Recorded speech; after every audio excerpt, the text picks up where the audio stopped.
Have you ever imagined this? You get a new job. Your boss speaks English. Your colleagues speak English. And you understand everything. But when someone looks at you and says, "Hey, what do you think?" your mouth opens, nothing comes out. Your brain searches for words, but they're gone. And you just smile and nod like everything is okay. But inside, you're panicking. If that sounds like you, keep watching, because today we're going to fix that. A lot of people study English for years. They watch videos, they read grammar books, they learn vocabulary. But then they step into a real workplace. And suddenly, everything feels different. Because at work, English is not just a subject. It's how you talk to people. It's how you ask questions. It's how you say no. It's how you sound confident. And that feels scary. Here's the strange part, though. Most people who struggle at work don't actually have a language problem. They have a confidence problem. They don't know what to say. So they say nothing. And slowly, they become the quiet person in every meeting. Today, we're going to change that. I'm going to show you 8 real situations at work. And I'll give you simple, natural English for each one, so you never feel stuck again. Let's go. Situation 1. Your first day. You need to introduce yourself. Okay. Imagine this. It's your first day at work. Your manager brings you to the team. Everyone looks at you and says, "Tell us about yourself." Your heart is beating fast. Your brain goes blank. And all you think is, what do I even say? Here's the thing. You don't need a big speech. You just need 3 simple things. Your name, your job, and 1 friendly detail. That's it.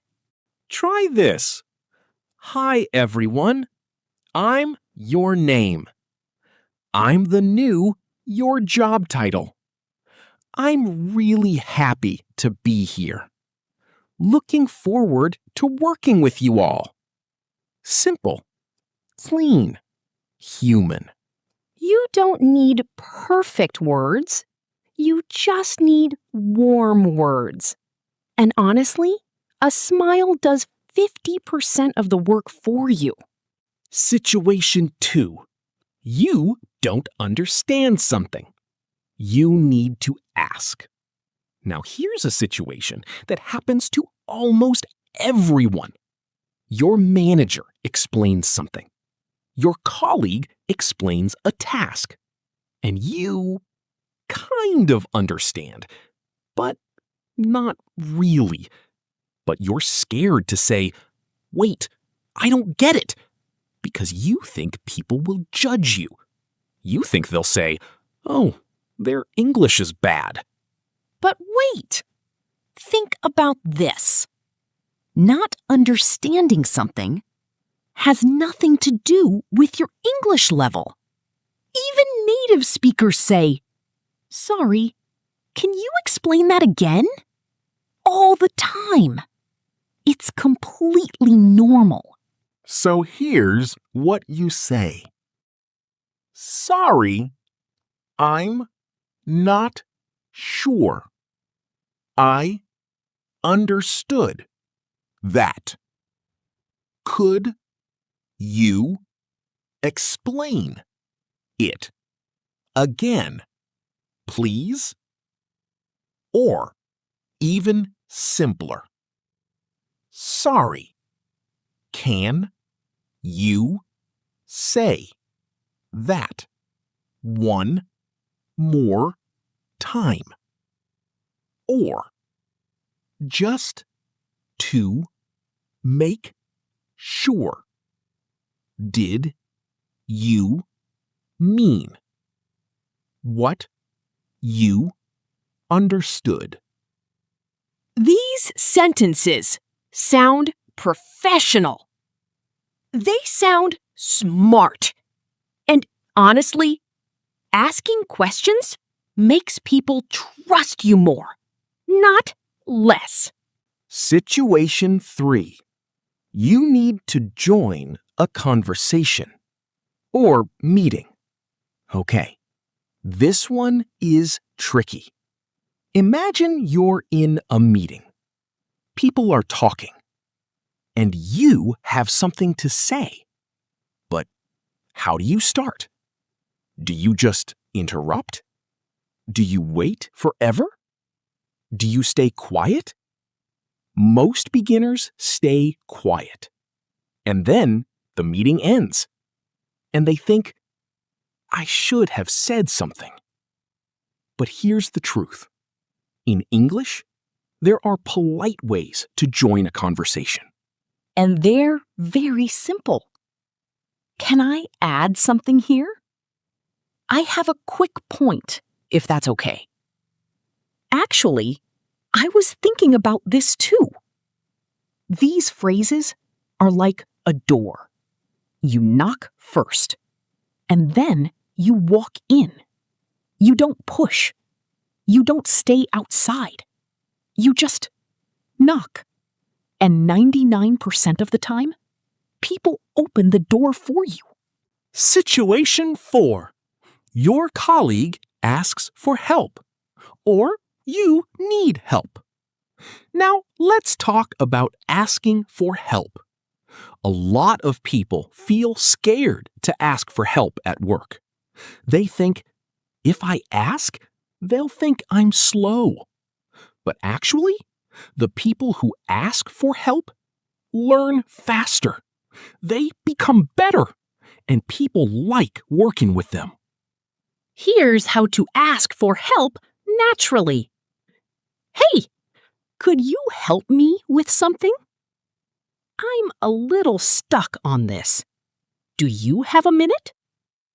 Do you mind showing me how to do this? And if someone asks you for help, You can say, of course, happy to help. Sure, no problem. Let me show you. Give me 1 second, and I'll explain. These sentences are warm. They make you sound helpful. They make you sound like a good teammate. And people remember that. Situation 5. Your boss asks for a work update. Okay, here's one that makes a lot of people nervous. Your manager walks up to you or messages you and says, "So, how's the project going?" And suddenly, you don't know where to start. Your brain says, "Say everything." But your English says, "Say nothing." Here's the trick. Keep it simple. 3 things only. What you did, what you're doing now, and if there's a problem. Say it. I finished task yesterday. Right now, I'm working on Next task. Everything is going okay so far. Or, if something is hard, I'm working on task, but I have a small question about the problem. Could we talk about it for a minute? That's it. No big speech. No complicated sentences. Just what you did, what you're doing, and any problem. Managers love this because it's clear, and clear is professional. Situation 6. You need to say no politely. Now, this one is important, and nobody really teaches it. How do you say no at work? Without sounding rude, without making things awkward. A lot of people just say yes to everything, even when they're already too busy. And then they feel stressed, and the work gets worse. So learning to say no, that's actually a professional skill. Here's how you say no, politely. I'd love to help, but I'm really busy right now. Can someone else do it? Or can it wait a little? I have a lot on my plate right now. Can we talk about priorities? I want to help, but I'm not sure I'll have time today. Is tomorrow okay? Notice something. You're not just saying no. You're explaining. And you're offering an option. That's what makes it polite. And honestly, a calm, polite no is much better than a stressed, messy yes. Situation 7. Something goes wrong. You need to apologize. Okay, let's be real. Things go wrong at work sometimes. You miss a deadline. You make a small mistake. You forget something. And in English, how you apologize really matters. Some people say too much. They explain everything. They panic. They over-explain. And it feels worse. Here's the simple, natural way. I'm sorry about that. I'll fix it right away. My mistake. I'll make sure it doesn't happen again. I apologize for the delay. I'll send it to you now. Short, honest, direct. And then you fix the problem. That's it. No drama. No long story. Just sorry, and here's what I'm doing to fix it. That's what professional English sounds like. Situation 8. Ending a conversation or leaving a meeting. And finally, this small moment that everyone forgets. How do you end a conversation at work? How do you leave a meeting without it feeling weird? A lot of people just stop talking. Or they say, okay, bye, which is fine. But these phrases sound even more natural. All right, I'll let you get back to work. Thanks for the talk. Very helpful. I'll follow up with you on this later. Looking forward to our next conversation. These lines feel warm. They feel professional. And they leave a good feeling. Because in any job, the last thing you say, people remember. Okay, we just covered 8 real situations. And you know what's interesting? None of those sentences were complicated. None of them needed big grammar. None of them needed perfect pronunciation. They were just clear, warm, and human. And here's the biggest lesson from today. At work, people don't want perfect English. They want clear English. They want honest English. They want English that feels real. Think about it like this. Imagine 2 employees. Employee A speaks perfect grammar, but they never ask questions. They never join conversations. They stay quiet because they're scared of mistakes. Employee B makes small grammar mistakes, but they speak up. They ask. They explain. They connect with people. Who do you think becomes successful faster? Employee B. Every time. Because confidence at work is not about perfect sentences. It's about communication. And communication means you try, even when it's hard, even when it's not perfect. You open your mouth and you say something. And here's what happens when you do that. People respect you. They help you. They include you because they see you're trying. And honestly, that's all anyone really needs to see. One more thing. All the phrases we talked about today, save them. Write them down. Practice them once. Just once. Say them out loud. Because your brain learns by doing, not just by watching. So say, "Hi, everyone. I'm happy to be here." Sorry, could you explain that again? I have a quick point, if that's okay. Say them, even if it feels funny, even if no one is listening. Your mouth is learning, and your brain is learning too. I want to say something before we finish. A lot of people feel scared at work.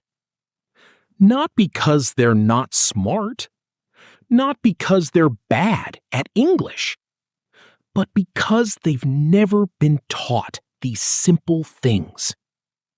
Nobody showed them what to say. Nobody gave them the words. And so they stayed quiet for months, sometimes for years. And that feeling, that lonely, silent feeling at work, it's not your fault. You just needed someone to show you. And now, you have the words. 8 real situations. 8 simple conversations. 8 moments where you can now speak up.